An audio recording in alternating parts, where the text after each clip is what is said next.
Good afternoon, everyone. Thank you for coming today to, at least in my biased opinion, a very special grand rounds that we'll be having today. Today we'll be having members from the National Alliance on Mental Illness speaking about their lives and the work that they do. I'd like to give a brief introduction to why groups like NAMI are so important. And it really comes down to the idea that the burden of mental illness in society these days is largely unappreciated. I want to give you a few facts just to help orient you about how large this burden actually is. In 2004, in countries like the United States, unipolar depression, one single mental illness, is the leading cause of years of life loss due to death and disability, more than HIV, more than heart disease, more than diabetes. Worldwide, neuropsychiatric illnesses like depression account for 2.5 times more years of life loss than all forms of cancer combined. And if we're looking at the U.S., that number gets closer to 3 times as much. Despite the glaring need for care for mental illness, especially in the United States, funding for treatment and access to services are typically few and far between. And in such an environment, it's not surprising then that the greatest portion of care that's provided for individuals with mental illness and their families is not provided by the healthcare industry. It's really provided by the individuals themselves, their families, and groups such as NAMI that provide a critical support network. Today we're going to have the opportunity to learn more about this process through a presentation from a number of individuals affiliated with NAMI, one of the nation's premier mental health advocacy and support agencies. I want to keep my words brief because they're really the stars of today's talk.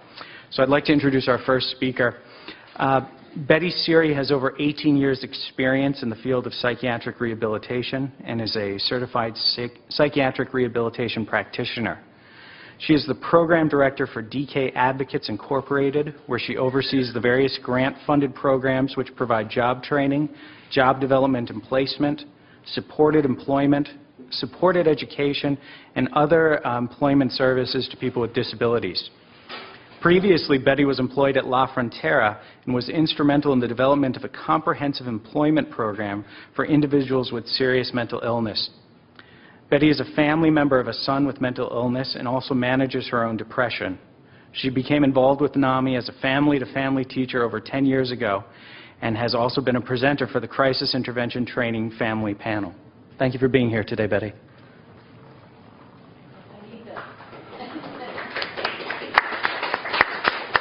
Well, thank you all for having us. I feel very honored to be here and a little bit intimidated by, the massive amount of brain power in this room.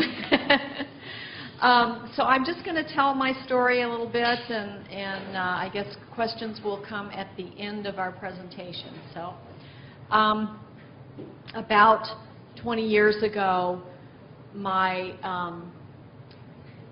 youngest son was diagnosed with schizophrenia as a result of a very serious suicide attempt.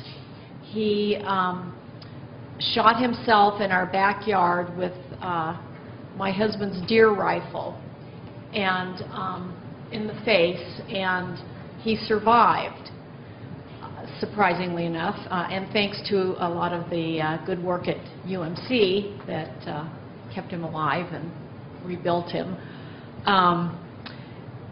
He had had some previous behaviors that we were concerned about, and we were thinking that he was dealing with drugs, and that was our focus at that point.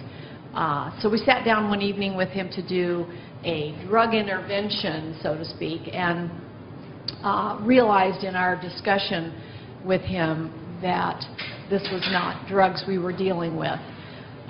But unfortunately, there's so little information, and continues to be so little information, to the general public about mental illness that we didn't even think to go there when he started having some unusual behaviors.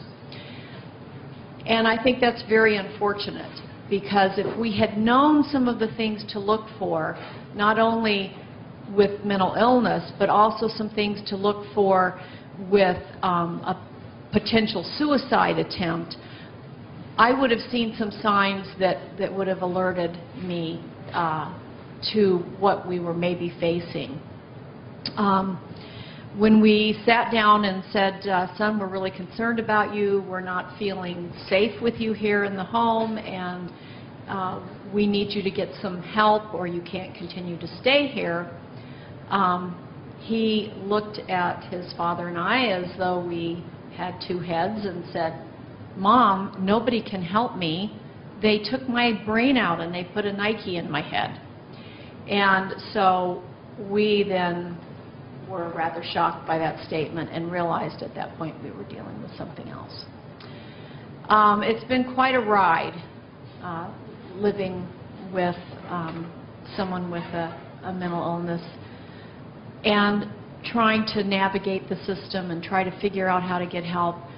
One of the reasons that my son actually was able to have his suicide attempt was because we didn't know what to do to get him into treatment, and I delayed by a few weeks because I was a full-time working mom and was going to have a week off from work for some surgery that was going to keep me laid up for about a week. And so I thought, well, that'll be a great opportunity for me to get on the phone and start figuring out what to do to get him into some kind of treatment, because I had no clue. So we unfortunately missed that deadline because the day that I had my surgery was the day that he shot himself. So that was unfortunate. Some of the things that I've learned as a result of all of this is how difficult it is, having worked now in the mental health world and lived with it, how difficult it is for people to remain positive when working with people with mental illness. I saw the effects of burnout at La Frontera, that there's so few instances of people recovering that there's a real tendency to lose heart and feel that what you're doing is pointless. I have certainly despaired of that myself on many occasions, that as soon as I feel like my son is doing better, then something will happen and he will have some sort of crisis in his life. During the time that I was at La Frontera and working in employment services, it was very exciting to see the impact of employment on people with mental illness, that being able to get into the community and being required to be normal had a huge impact on their really working towards dealing with behaviors that would keep them from being able to function on the job. And it was really remarkable to see how that was such an impetus for people to really work on their recovery. But also to realize that this is a cyclical illness, and people may be doing well for a while, but they're going to very probably have times where they aren't doing well.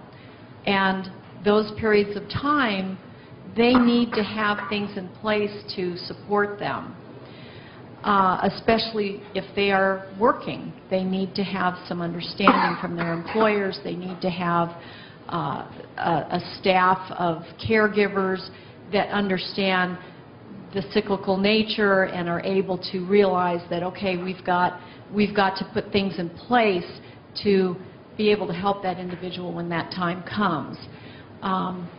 And I know, Scott will probably talk some more about that with his experience of self-care, learning self-care. I think that the whole broad recovery from mental illness really requires this full approach of home and work and friends and family and medical care to really be holistic in looking at the person and what they need in order to recover. And to constantly, one of the things that I have to do in order to keep myself from despairing is to constantly remind myself of people that recover, of the successes that people have in their lives. I feel very fortunate that early on in my experience with this illness, I was exposed to people like Patricia Deegan and Mary Ellen Copeland, who have done a lot of work in the field of psychiatric rehabilitation and recovery, and heard their stories and saw the effects of the work that they did to get themselves to that point of recovery, and to really understand what recovery means, that it's not like, okay, I'm cured now and everything's fine and I'll never have a problem anymore, that it's a matter of managing a very serious illness and learning how to live with it. And so I feel very fortunate that I was exposed to that so that I would have an opportunity to continue to have hope and to continue to believe that there were possibilities for my son and for the clients that I had. And so every time I would have somebody that I would start to feel like this person is never going to get me better, I would remind myself of the people that I knew that had been told that and had been led to believe that about themselves, and that refused to accept that diagnosis and did work very hard to get better. So where I am now is my son is doing relatively well. He's not in any kind of treatment and doesn't take medication. And I think that in part it's his history, age, time, just sort of learning how to live with his symptoms.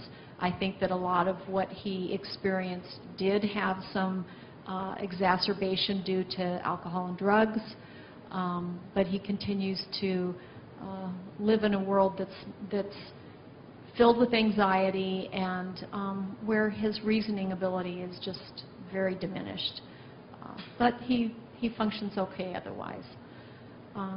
And so I continue to just, feel encouraged that he will be able to find some joy and happiness in his life and be able to possibly have some future that can be positive. So that's probably the synopsis of my story very quickly. So I'll pass this on to Scott, and he can share his. So I guess word from the doctor. Thank you, Betty. One thing I forgot to mention earlier is we're going to hold all questions until the end after all speakers have had a chance to talk. Our next speaker today is Scott Whitley. Scott was diagnosed with manic depressive illness in February of 1989 when he had back-to-back manic episodes, the last one ending with psychotic features. Like many people with manic depressive illness, he'd had symptoms for about 10 years before he was diagnosed. During the course of his illness, he's had many different interests in college, ranging from photography, anthropology, hydrology, and finally plant science. He had a great deal of passion for them all during hypomanias, but then debilitating depressions would hit and the interest would wane.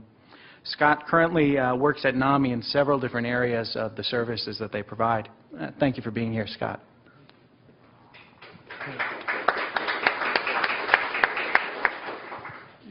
Like I said, I was diagnosed in '89, but before that I had a pretty nice ride with hypomanias that started drifting into depressions, and the depressions became more and more predominant. And like with many people with mood disorders, I presented to the psychiatrist at the university with symptoms of depression.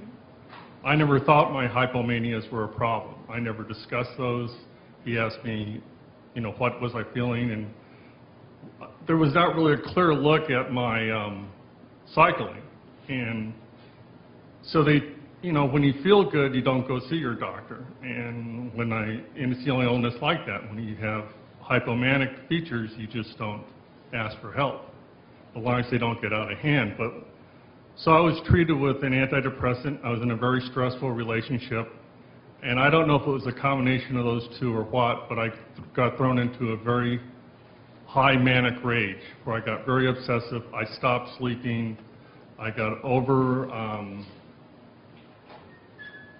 my mind just got toxic with anger towards this woman I had been living with.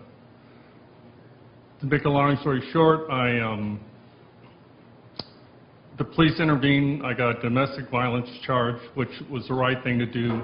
At that time in '89, there was no CIT officers involved in our city police, and I ended up in jail overnight.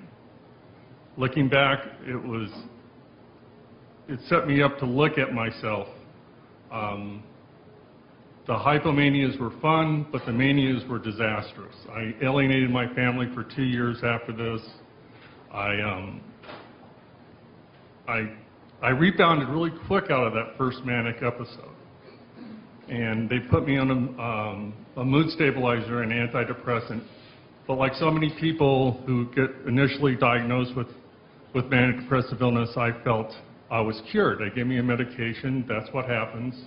You take your medications and you continue on in life. Well, I was very irresponsible. I went down to Mexico to work. I was supposed to come back up to get blood levels taken, which I didn't because I was feeling good. I loved the work I was doing. With my illness, one of the symptoms is passion. Your passion can overtake you. The people that were working for me really saw me to be very difficult to work with. I started working 10 or 12 hours a day and it increased to 16 or 18 hours a day, and I wouldn't sleep. And on my second manic episode in Mexico, I went manic with psychotic features. I was seeing things. In short, I destroyed the whole project I was working on due to not being educated with my illness. Looking back, my decisions could have been different, but I also have diabetes, and that's a very easy thing to monitor. I take a blood stick. I see where my blood sugars are. I can adjust my medications for that. With my illness, it has to be learned to observe yourself or have loved ones around you observe you and give you feedback. I found being alone with an illness like this is very difficult. That support is very critical. Family members, friends, anything that can give you feedback to look at yourself in a clear way. Because it's not your brain that's being affected, it's your mind. And you see things in a non-realistic way. Like when I was psychotic, I thought Thomas Jefferson was talking to me. I was a big Jefferson fan. He was an agriculturalist at heart. Anyway, and when I was working down there, I moved the greenhouse from where it was supposed to be. I started changing the whole project, and then I blew up in a manic rage at one of the people and barely got out of there before I got arrested. So I think mania for me is, one way I heard it put, is I had a lot of exuberance and hypomania, but I don't know if you're familiar with Kay Redfield Jamison. She has a really good description of mania being called exuberance gone amok.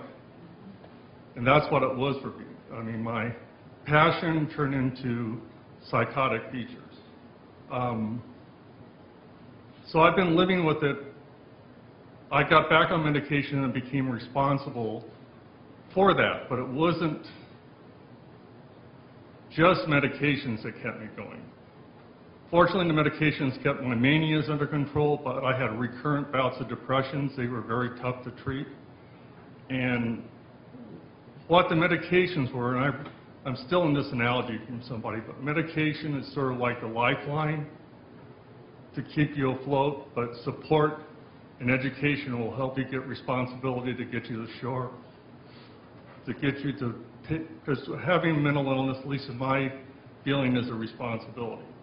You're not asked to have it, but if you don't take responsibility for it, it just doesn't work. You know, your life becomes, I often hear people are saying they suffer with mental illness.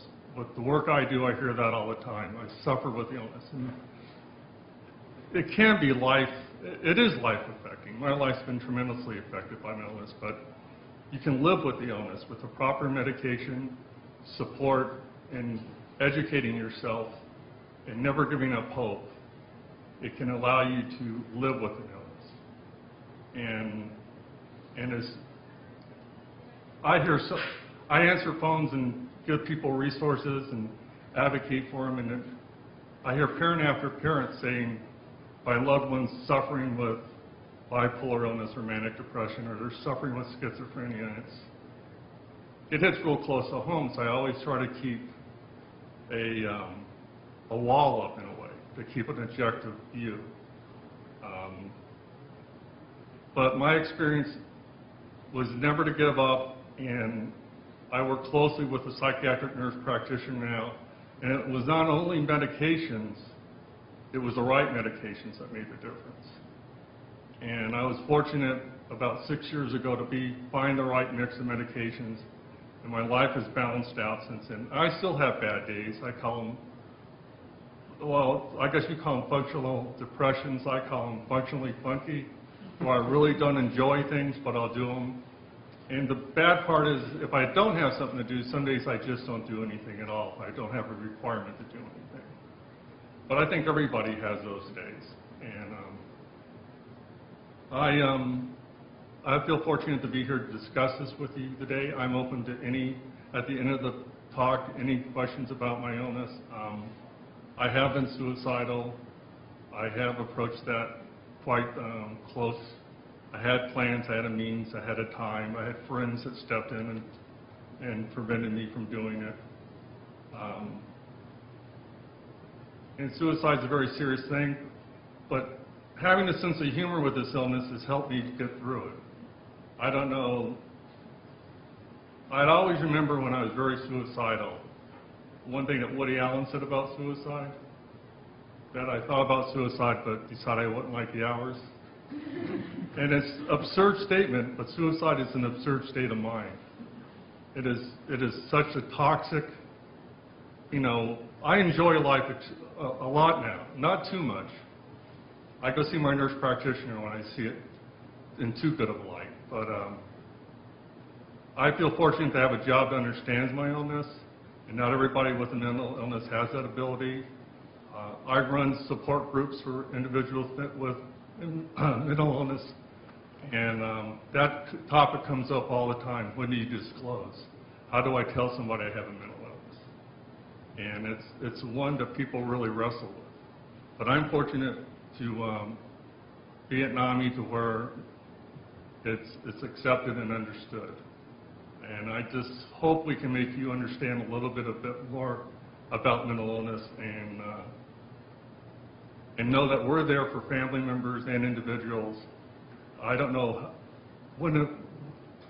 what I hear the biggest explosions in people's life is when their loved ones have their first episode, and they're totally lost about where to turn. And that's when if they can find us, we can help them out. And it's, like I told Dr. Breitbart, I just got my 20-year pin for being LWMDI, and it's living with manic depressive illness, because you can live with these illness and you don't have to suffer with it.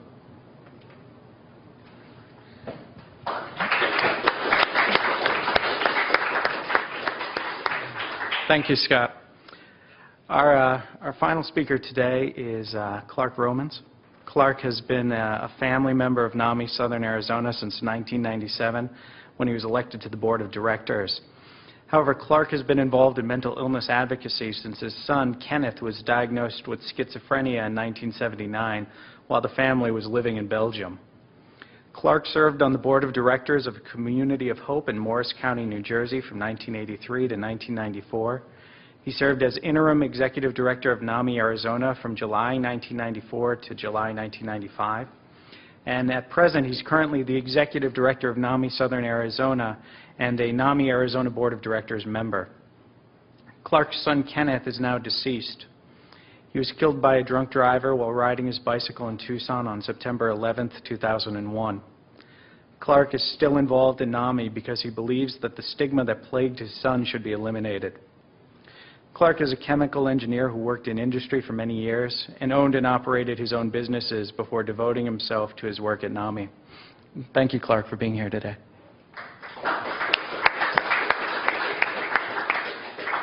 Thanks, Nick.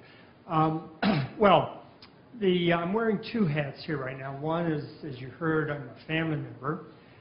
Second is I'm a NAMI executive director and advocate. I want to go back a little bit to what Nick said in terms of the impact of mental illness in this country and worldwide. People with serious mental illness die 25 years younger than their non-mentally ill counterpart. So I would think as medical people, you would see that as a serious public health problem. I'm here to say, why don't you do something about it? That's somewhat facetious, but you know, you're the people that deal with these things. And we, as family members and advocates, kind of come along later. I think people talk more about colon cancer at cocktail parties than they do about schizophrenia. But I know with the crowd that's sitting in front of me right now, at least 3 of you have a serious mental illness. Whether you would ever stand up with your colleagues and say so, I have my doubts. Because stigma is so huge. It's been huge, it is huge, and unfortunately it's going to be huge. And I think that among professions, among politicians, among people in society, stigma is actually the biggest enemy. There's more funding for cancer research than there is for neurobiology. Why is that? You know, it's not quite so popular. I mean, the brain, if you look at, Leonardo da Vinci started this problem. If you look at his painting, The Anatomy Lesson, everything's open, the arms, the chest, the legs, not the brain. Of course, it wouldn't have done much good because in those days we couldn't tell much about what was going on in there. And we still have difficulty. So this is an understandably difficult illness.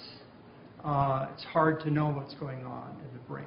The only way to figure it out, as Scott said, medication's a lifeline, but the psychiatrists who have to prescribe them can only do so by looking at people's behavior, getting feedback from them and their family members.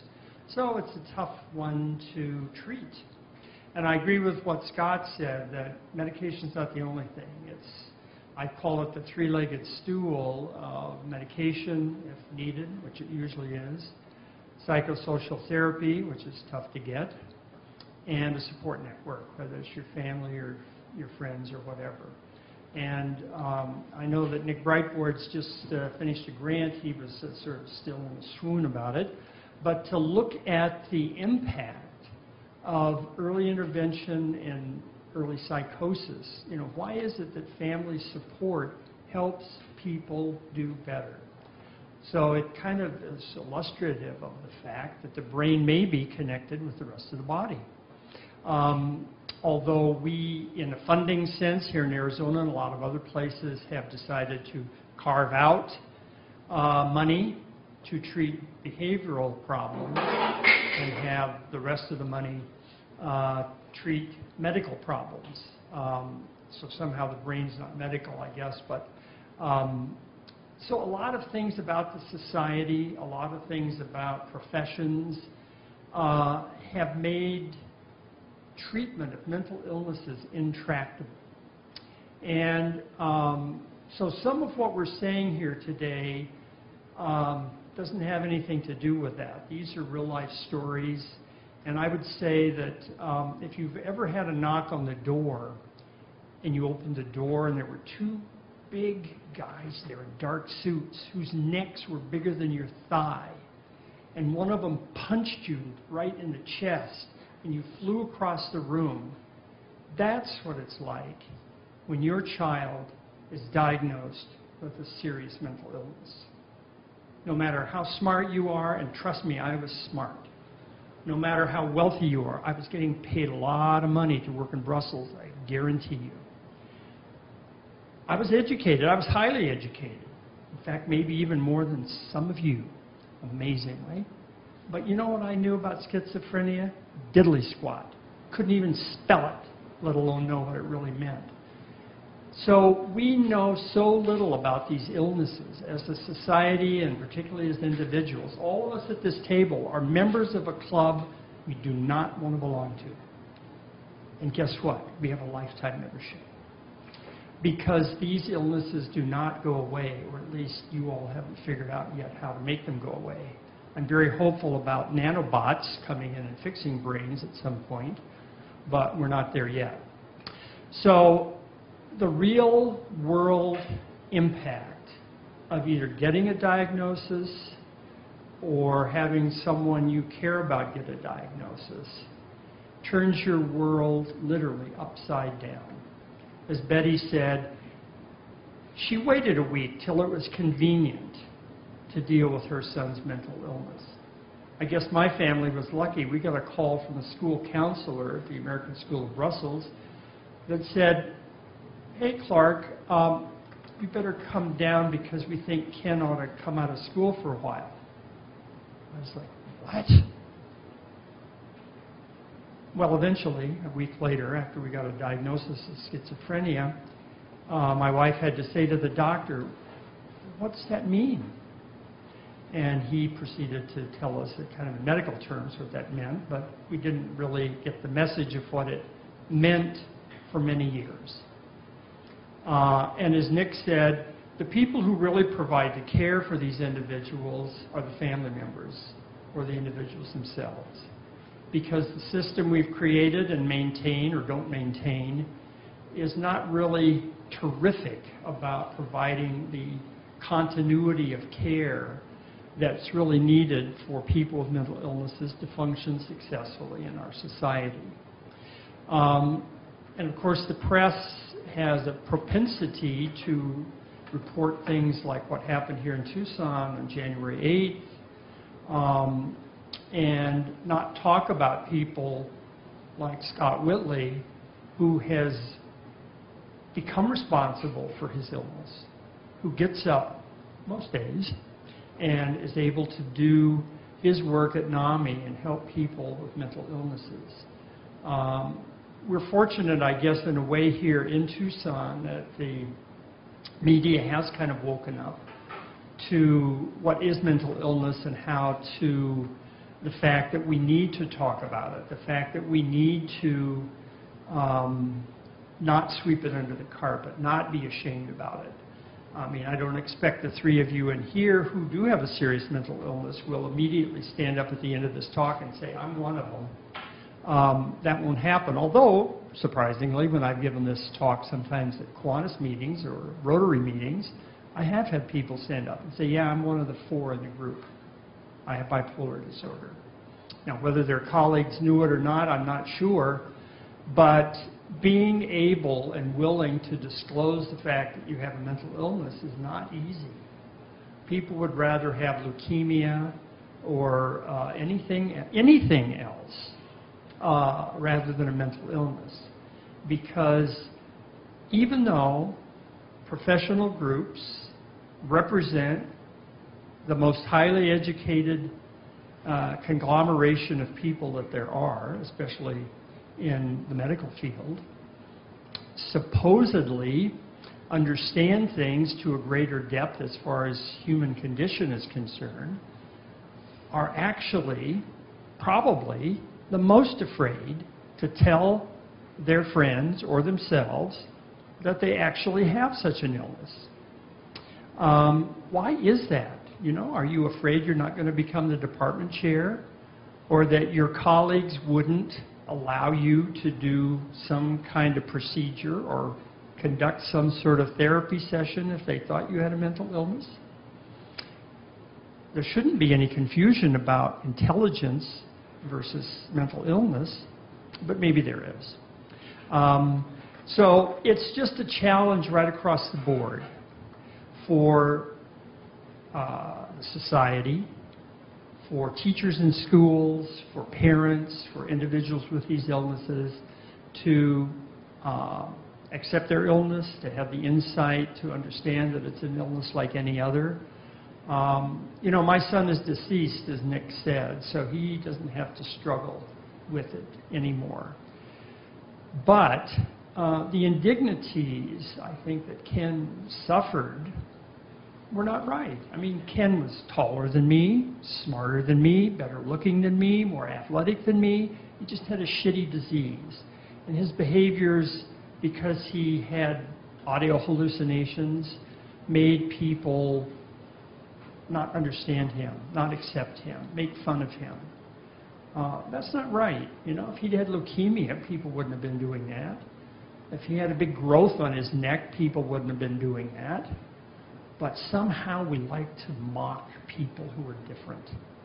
And it's hurtful. So that's why 30 years later, actually 33 years later, I'm still involved with mental illness issues. That's why we're here talking to you today, and that's why people like Nick Brightboard and other people in this room, not at this table, are on the board of directors of organizations like NAMI. And that they realize that we need to do more than just do brain research.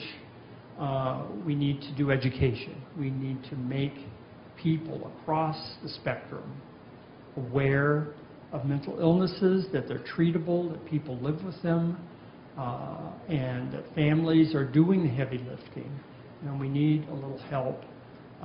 So that's why this background here is a sort of a silent promotion of the next NAMI event, which is coming up October 8th. It's what we call Unmasking Mental Illness. It's a celebration of recovery for individuals who have mental illness. It's a fundraiser. It's a silent auction. We have a great speaker coming, Mark Weber, who's the communications director of SAMHSA.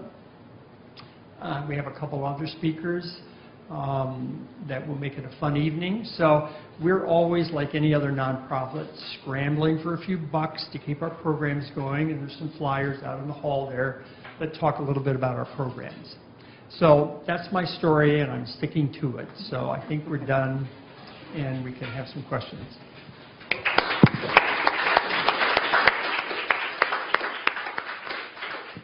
Thank you, Clark. I'd now like to open it up for everyone for questions for the panel. I'm going to let them handle the pointing at raised hands.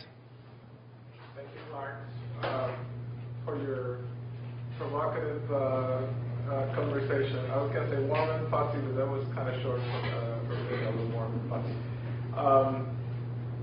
I wonder if you can talk to the group about how can we, as health professionals, interact with NAMI in a way that will benefit our patients very concretely. That's a good question. I know that you know, Betty's had some experience in this area, so maybe both of us can comment back. I think that one thing that I think health professionals can do is see NAMI as an ally, not as an adversary. Even though we do advocate for services, particularly when we're dealing with the public mental health system, we are dealing generally with family members. So they're the other part of the equation. Most health professionals are dealing with the individuals that have the illness, and there are concerns often about things like HIPAA, and sometimes the clients that they are serving as health professionals don't like mom, don't like dad, don't want anything about them told to the parents, who may be the problem in the mind of the individual.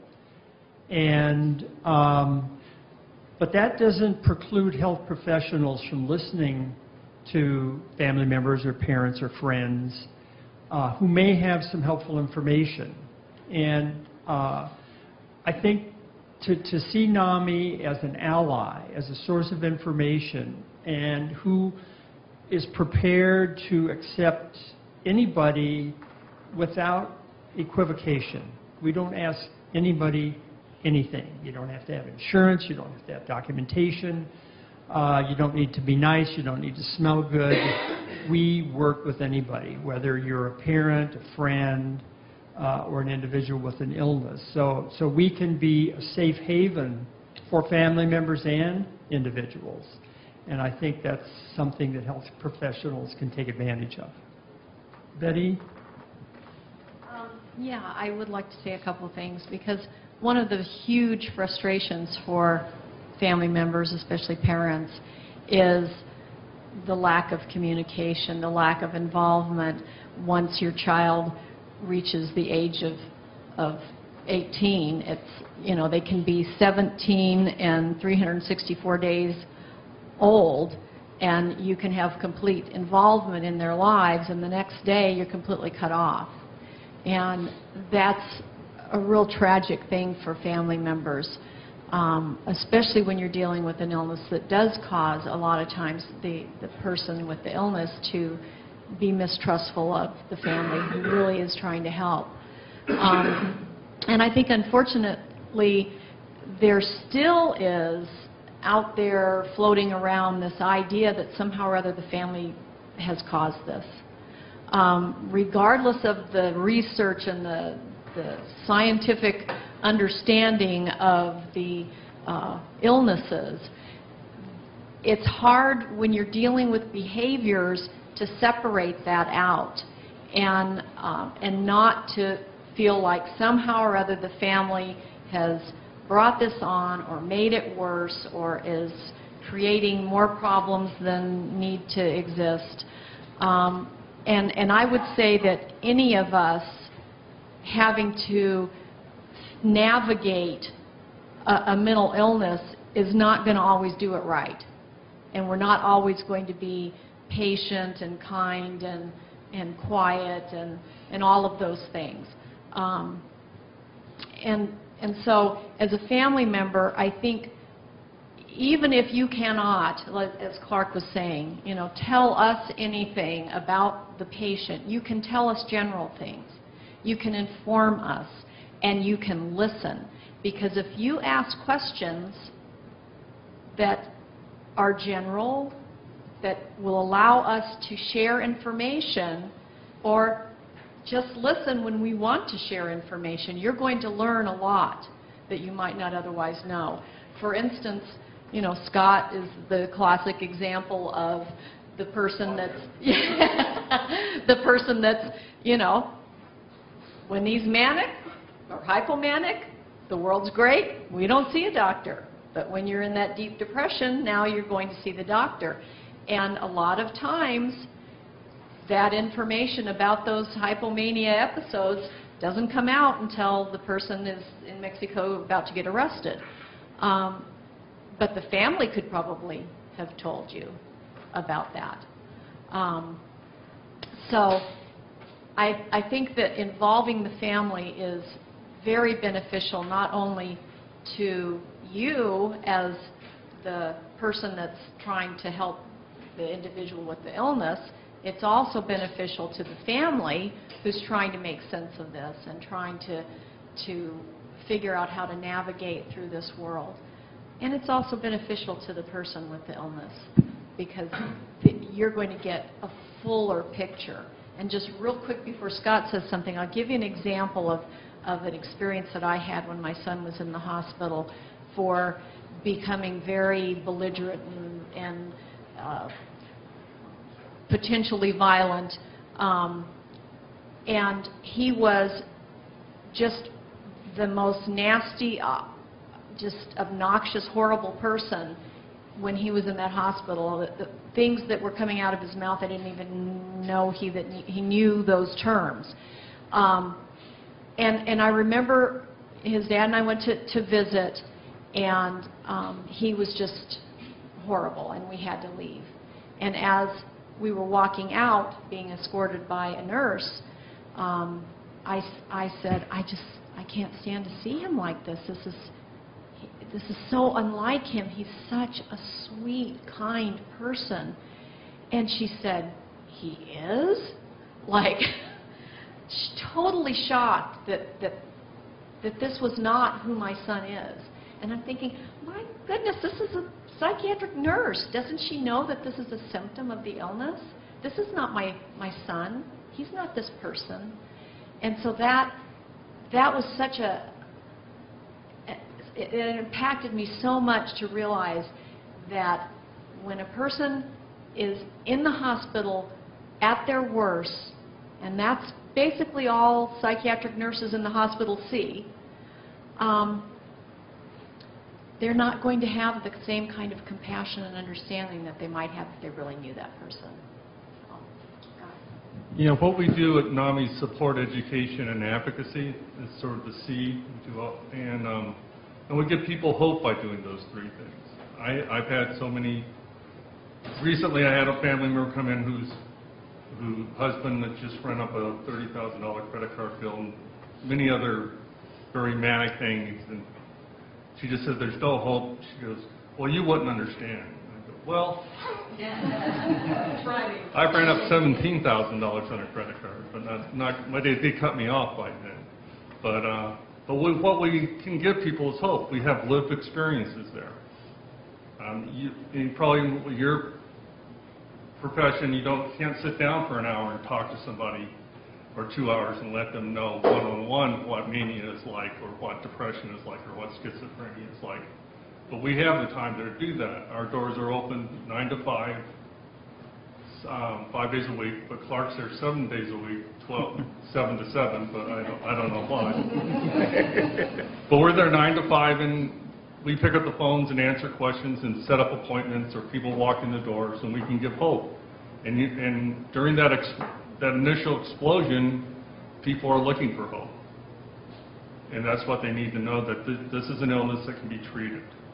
And support is so important. And that's what we try to do there, is to give hope. Okay, way in the back. Mr. Romans, this is really to you. The county just spent approximately $100 million to improve care for the mentally ill of Pima County. That included a separate psychiatric hospital that has no more beds than the former psychiatric hospital, and a crisis residential center. The question is if you had $100 million and you were going to improve services to the severely mentally ill of Pima County, would you have done the same thing, or would you have done something different with that money? To answer it in a simple way, I would have done exactly the same thing, because I've been working on that project for the last 8 years. Given the fact that mental illnesses, serious mental illnesses, are the leading cause of lost time hours in this country, calculating approximately $80 billion a year, I think 100 million is kind of a pittance. Now, let's say what goes on in the Crisis Recovery Center is unique in the United States. That's only part of the complex that was built. But the citizens of Pima County voted in a bond issue in 2006 to allocate the money to do that. So it wasn't Pima County, frankly, that spent the money. It was me. It was you. It was the people sitting at this table. We elected to do that. And I think the fact that we have denigrated people with mental illnesses, not just for 10 years or 100 years, but since thousands of years, because there's cuneiform tablets that talk about madness. So I think we've ground these people into the earth long enough. So I think having a state-of-the-art facility like the Crisis Recovery Center, where anyone can walk in, where anyone can be triaged, where anyone can receive stabilization, and ultimately, if needed, transferred to the Behavioral Health Pavilion for inpatient psychiatric services, and a place where law enforcement or any first responder can take people rather than taking them to jail, which is often where they take them because it took too long for people to wait in the emergency room of hospitals, and the law enforcement officers are not willing to do that. So it was cheaper in their terms in time to take people to incarceration. I think that facilities like we've just built are needed everywhere. The Los Angeles County Jail is the single biggest psychiatric hospital or holding tank in the United States, and the Pima County Jail is not far behind. So I think it was long, long, long overdue. And we've spent tens of millions per year for decades. So I think it was a good bet. Thank you. Lady in the blue with, you had your hand up? I was just going to say an easy way for people, if they want to get involved. Stephanie Nami is, I'm a child psychiatrist, and I was punched in the chest when my son was 9, and so I'm a family member and a child psychiatrist and a board member of him. And just so you know, that remind people that the department has a NAMI Walks team, and actually a couple of them. And NAMI Walks is the big fundraiser in April, and that's a really nice way to be out there and meet a lot of people that are involved in treatment and involved in a lot of people that have mental illnesses. And and the child psychiatry awesome annual, they did actually out fundraise for Francisco's team this in 2010, but 2011, but I don't know for next year. So both Francisco and I will be annoying you come February, March, and April, and that's a really participating in NAMI Walks is a really great way to kind of start getting to know a little about the organization, getting to know a lot of people that day, just meeting a lot of people who are involved in the mental health community and recovery and doing it too from Pima County.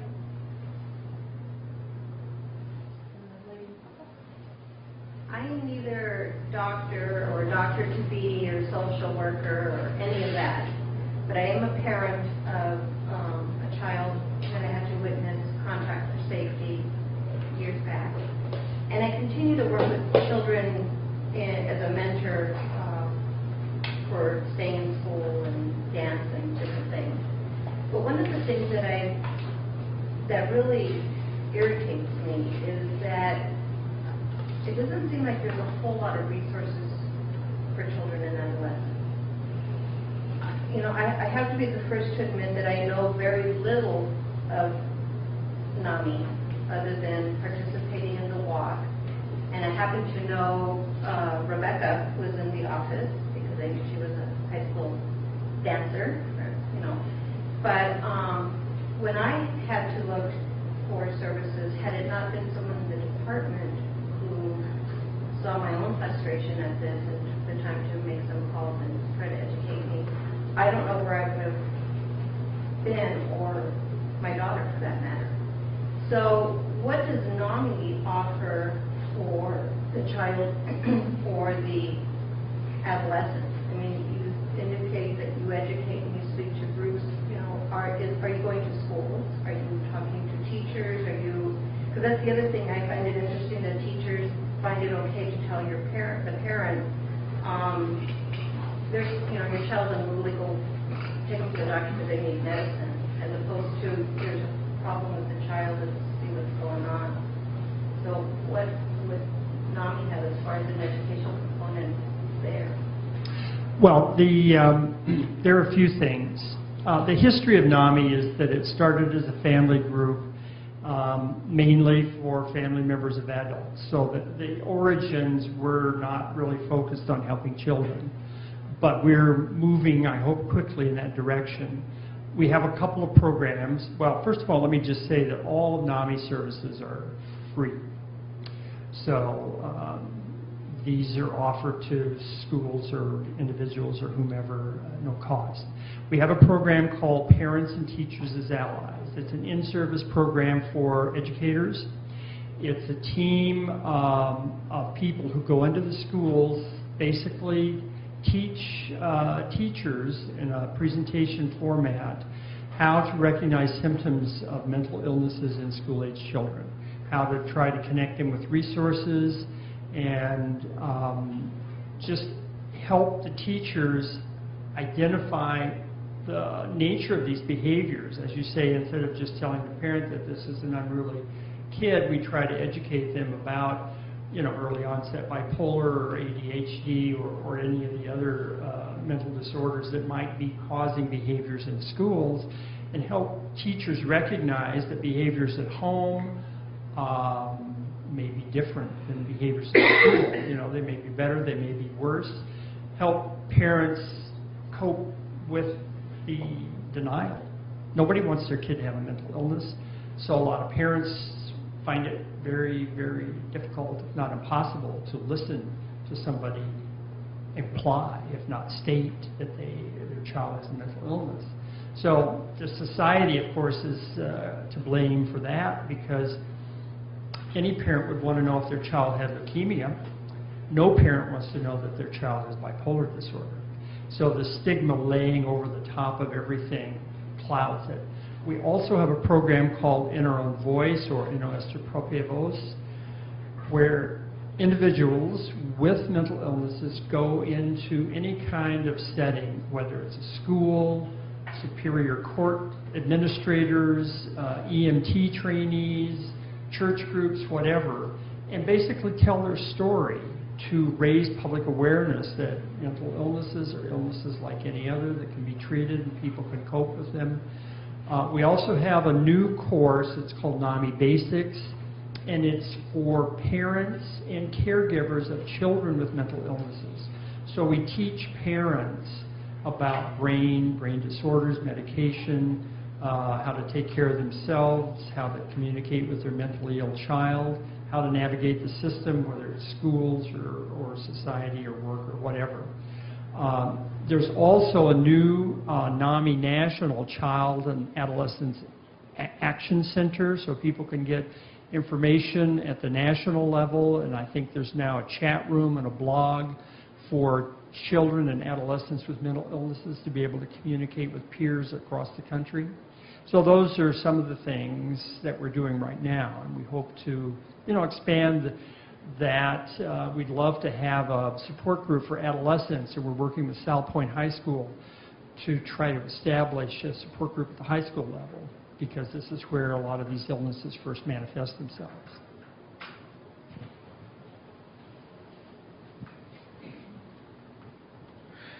All right, well, I'd like to thank our panel members again here, and thank you all for coming to today's presentation.